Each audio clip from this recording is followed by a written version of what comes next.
ಧರ್ಮ ಅನ್ನೋದೊಂದು ಬಿಟ್ಟರೆ ಯಾವ ಅಸ್ತ್ರಗಳಿಲ್ಲ ಅವ್ರ ಹತ್ರ. ಧರ್ಮ ಅನ್ನೋದು ಬಿಟ್ಟರೆ ಯಾವ ಅಸ್ತ್ರಗಳಲ್ಲಿ ಯಾವತ್ತೂ ಅಭಿವೃದ್ಧಿ ಬಗ್ಗೆ ಮಾತಾಡೋದಿಲ್ಲ ಅವರು, ಯಾವತ್ತೂ ಉದ್ಯೋಗದ ಬಗ್ಗೆ ಏನೂ ಮಾತಾಡೋದಿಲ್ಲ. ಕೇವಲ ಅವರು ಧರ್ಮ ಸಂಸ್ಕೃತಿ. ಅಲ್ಲಿ ನೋಡಿ ಈಗ ಮುಗಿತಲ್ಲ, ಈಗ ಕಾಶಿಗೆ ಬಂದುಬಿದ್ರು, ಕಾಶಿ ಆದರೆ ಮಥುರಾ ಬಂದು ಬೀಳ್ತಾರೆ, ಮಥುರಾ ಆದ ಕೂಡಲೇ ಮತ್ತೆ ಯಾವುದೋ ದ್ವಾರಕಾ ಬಂದು ಬೀಳ್ತಾರೆ. ಯಾವತ್ತಾದರೂ RSS BJP ಅಭಿವೃದ್ಧಿ ಬಗ್ಗೆ ಮಾತಾಡಿದೆಯಾ? ನೀವು ಇಡೀ ಗೋಳ್ವಾಳ್ಕರಂದ ಇದನ್ನು ಓದ್ರಿ, ತಕ್ಕಂಡು ಬಂಚ್ ಆಫ್ ಥಾಟ್ಸ್ ಇವನ್ನೆಲ್ಲ ಓದ್ರಿ ನೀವು.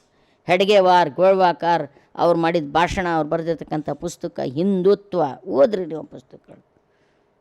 ಸಾವರ್ಕರ್ ಅಂತ ಒಬ್ಬ ಮತಾಂಧ ಇವತ್ತು ದೇಶಭಕ್ತ ಆಗ್ತಾನೆ ಹೇಳಿ 5 ಸಲ ಬ್ರಿಟಿಷರ ಎದುರ ಮಾಫಿನಾಮ ಬರ್ಕೊಟ್ಟಿರ್ತಕ್ಕಂಥ ಪತ್ರಗಳಿವೆ. ಎಷ್ಟು ನಿರ್ಲಜ್ಜಾರ ನೋಡ್ರಿ ಅವರು. ಈಗ ಓಪನ್ ಪತ್ರಗಳಿವೆ ಅವ್ರು ಬರ್ಕೊಟ್ಟಿದ್ದು. ಈಗೇನು ಸಮರ್ಥನೆ ಮಾಡ್ಕೋತಾರೆ ಅಂದರೆ ಜೀವನ ಪರ್ಯಂತರ ಜೈಲಿನಾಗ ಬಿದ್ದು ಒದ್ದಾಡಿದ್ರೆ ಎದಕ್ಕೆ ಬಂತು?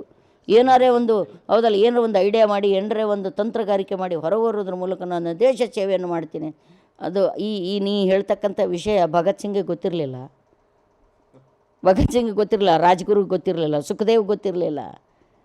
ಹೌದಲ್ಲ, ಎಂಥ ನಿರ್ಲಜ್ಜಿತನದಿಂದ ಸಮರ್ಥನೆ ಮಾಡ್ಕೊಳ್ತಾರೆ. ಸಾವರ್ಕರ್ನನ್ನು ಹೀರೋ ಮಾಡೋದ್ರ ಮೂಲಕ ಏನನ್ನು ಅವ್ರು ಎಸ್ಟಾಬ್ಲಿಷ್ ಮಾಡ್ಲಿಕ್ಕೆ ಹೊಂತಾರೆ ಅಂದರೆ ಗಾಂಧಿಯ ಕೊಲೆಯನ್ನು ಸಮರ್ಥನೆ ಮಾಡ್ಕೊಳಕ್ಕೆ ಹೊರಟಾರೆ. ಗಾಂಧಿಯ ಕೊಲೆಯನ್ನು ಸಮರ್ಥನೆ ಮಾಡ್ತಾರೆ. MM ಕಲ್ಬುರ್ಗಿಯ ಕೊಲೆಯನ್ನು ಸಮರ್ಥನೆ ಮಾಡ್ತಾರೆ, ಗಾಂಧಿಯಿಂದ ಗೌರಿಯವರೆಗೆ.